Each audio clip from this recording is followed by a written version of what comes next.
Ukraine ও রাশিয়ার মধ্যে প্রায় ৪ বছর ধরে চলা যুদ্ধ থামাতে জোর তৎপরতা চালিয়ে যাচ্ছেন মার্কিন প্রেসিডেন্ট ডোনাল্ড ট্রাম্প। দীর্ঘ সময় ধরে চলা এই যুদ্ধ থামাতে ইতোমধ্যে তিনি ২৮ দফা প্রস্তাব দিয়েছেন, যে প্রস্তাব নিয়ে পশ্চিমাদের মধ্যে মতপার্থক্য দেখা দিয়েছে। তারপরও ট্রাম্প ইউক্রেন ও রাশিয়ার যুদ্ধ থামানোর আশা দেখছেন। যদি এই দুই দেশের মধ্যে শান্তি চুক্তি অনুষ্ঠিত হয়, তাহলে ইউক্রেনের নিরাপত্তা ও স্থিতিশীলতা নিশ্চিত করতে একটি রিঅ্যাসিওরেন্স ফোর্স গঠনের প্রস্তাব উঠেছে। আর এই ফোর্সে অংশ নিতে প্রস্তুত রয়েছে তুরস্ক। স্যান্ডেলিনা সো, রূপচর্চায় আভিজাত্য।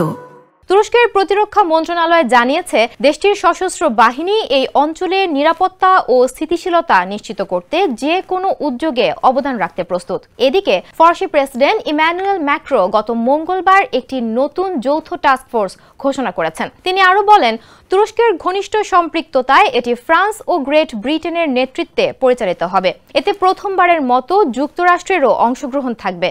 ন্যাটোতে দ্বিতীয় বৃহত্তম সেনাবাহিনী থাকা তুরস্ক এর আগেও জানিয়েছিল, প্রয়োজন হলে তারা ইউক্রেনের শান্তিরক্ষী মিশনের অংশ হিসেবে সেনা মোতায়েন করতে প্রস্তুত।